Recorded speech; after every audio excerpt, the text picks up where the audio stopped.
jaalalaan namooti ollee ko.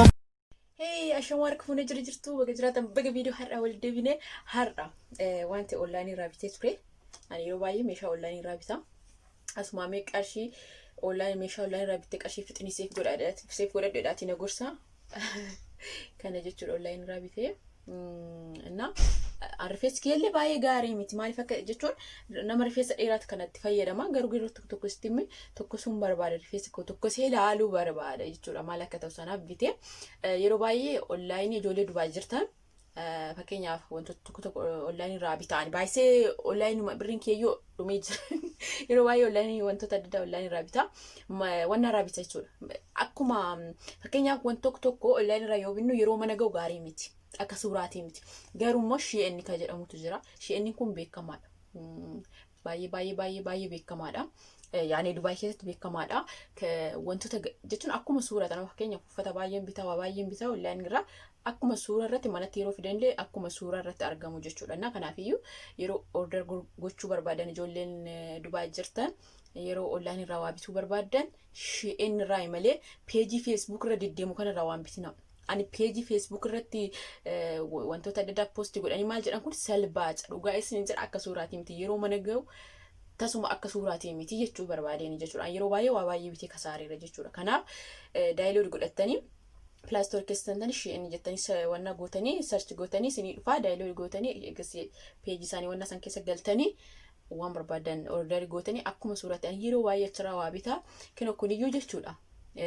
Jechuun namoonni baay'ee wantoota akkana kana onlaayinii irraa bitan meeshaa akkana kana maaliif gaariin dhufu garuu meestii kun akka gaarii dhufu ilaaluu barbaada jechuun akka tokkos ilaaluun barbaada wanti onlaayinii gaarii miti mana madaamiin kan koyyoo ofii beebii rifeensa keeyyoo gubuu danda'a naan jettee innaa kanaafiyyuu har'a tokkosee ilaalaa walumaan laallaa na wajjin tura istii rifeensi kee akkam ta'a hin tokkofamaa moo hin tokkosamu xiqqoo seeraan saaqeetiin tokkosa.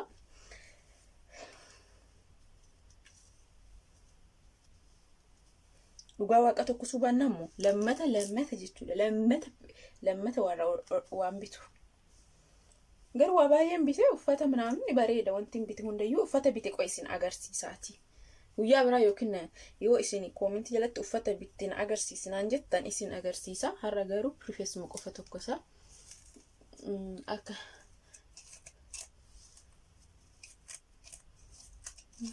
dura filu wayi rifeensi kiyya jechuu ijoollee dhugaa dubbachuuf taanaan rifeensi kan koo yeroo dhiqqoo ture baay'ee guddaa ture abbaan kiyyaan urmiin kiyya waggaa 60 irraa boqate jedhee isin himee bire viidiyoo kiyya tokko yoo ilaaltanii jiraatte ta'e namoonni ilaaltan abbaan kiyyaan urmiin kiyya waggaa 60 irraa boqate achumaan biyya keenyatti yeroo namni namarraa du'e rifeensi oh my god argitanii dhugaa rabbii baay'ee gaariidha. Inoo asirratti jechuudha. Biyya keenyatti namni yoo namni nama jalaa du'ee rifeensa addatanii rifeensi kiyya as gaakin dudda kana ga'a jechuudha. Urmi ka waggaa 60 ni yaadadha. Cumaan abbaan kiyya doonaaniin haaddadhe narra haadaan jechuun asirratti illee beeku haaddadhe erga rifeensi kiyya deebi'ee marguu dide dhugaa rabbi jechuudha.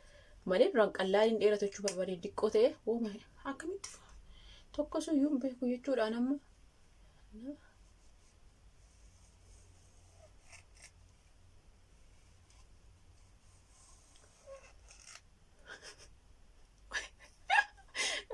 Dhugaa abdii shakkii kan warri rifeensa dheeraa qaban akkanatti kofaltan shakkii miti dhugaa rabbi akka kolfaartan lafa.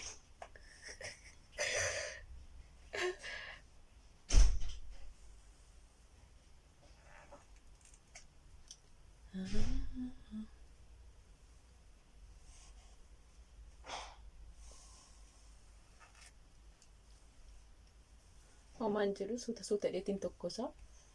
Akkiitti kaameraa cufee erga tokkosee xumuru keessatti immoo deebi'ee viidiyoo raawwa malee sa'aatiin itti fudhata. Sa'aat tokko caalayyuu na fudhachuu danda'a. Sababni isaa tokkosuu waan hin beekneef jechuudha.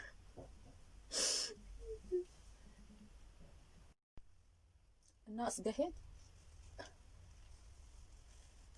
ani garuu namni akkamitti ofirratti tokkosa dhugaa siin jedha baay'ee ulfaata ofirratti tokkosuu jechuun.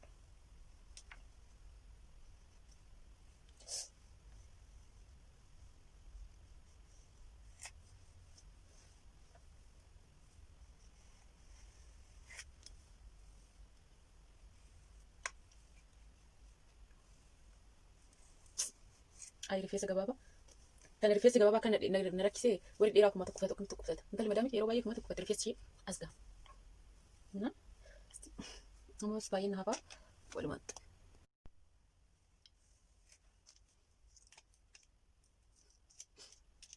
Baay'ee ulfaata ishee ofirratti tokko osoo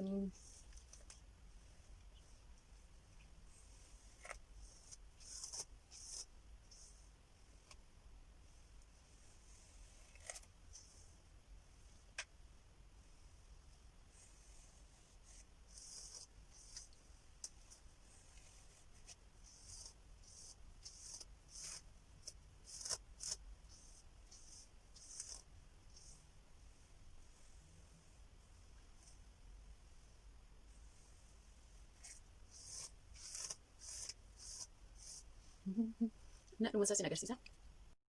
Innaa maal akka gochuu barbaadu beektanii kana muruun barbaada. Durumayyuu rifeensi muree ittiin tureen xiqqoon dheerati malee jechuudha. Muree akkana godhaa jechuudha. Yaaluun gara duraatti jechuudha.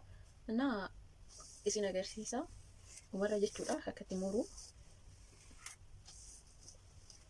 Xiqqoo naafee. Rifeensi kiyyaa waliin qixxaatu malee gara duraa kana bakka amma tokko saarkuun dheeraadha waan jedhu. Garuu duubaan hin jiru rifeensi kiyyaa. Kanaaf waliin qixxaatu. Rakkoo rifeensa koo kana jechuudha. No, rifeensi koo kana gurra bira nan darbu. Xumuree qoo kana muruun qaba.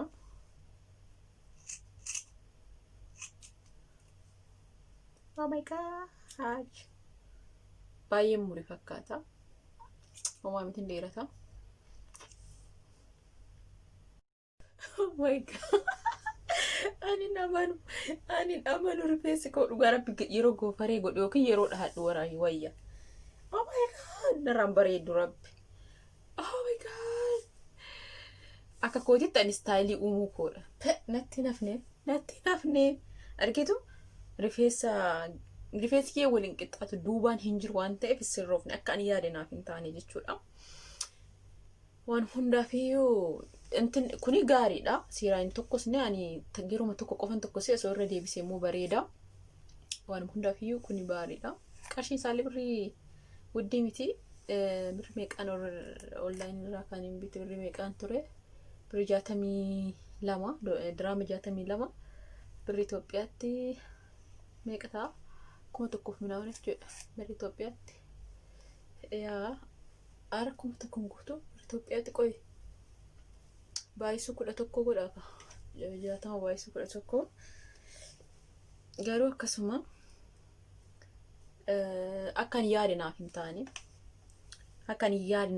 Rifeensi koo haphii waan ta'eef gara duubaa hin qabu. Gara duubaa guddaa miti rifeensi koo waan ta'eef. Ani akka yaadetti kun akkana istaayiliin kun akkana taa'ame gara duubaa mojjuuf diqqoo jechuun dheerate akkana diqqoo akka wannaa ta'uun waan barbaadeen ture. Garuyyuu rifeensi koo duubaan hin jiru waan taaneef akka istaayilii akkana yaade naaf hin taane. Innaa kun garuu bareeda. Tokko seera kana caalaa maal godha? Garuu isti qoy akkana osoo hidhadhee hoo. Isti qoy waan jira. Akkana duubatti yoo hidhadhee fakkeenya. Kanatti bareeda. Yookiin immoo akkana ol dhaabee jechuudha isti qoy. Kanatti. Wayi rifeensa. Akkanatti ilaahe kan. Alfeedu. Garuu xiqqoo dheeresseetiin mure. Osoo xiqqoo sirriitti milkii malee mure. Kan hundaan mure bara. Maalan ta'e ijoollee anu har'a. Omaa miti garuu dheerata. Gara duraan dheerata rifeensi koo gara duubaan dheeratu malee maal akka ta'e hin beekamu. Innaa akkanaadha. Warroonni uffata ani online irraa bitee akkasiin agarsiisu barbaadan koomentii jalatti xaq godhaa. Yeroo biraa immoo isin agarsiisa. Naganaaf tura baay'ee isin jedhudha. Kana fakkaata jechuudha rifeensi koo. Ciao.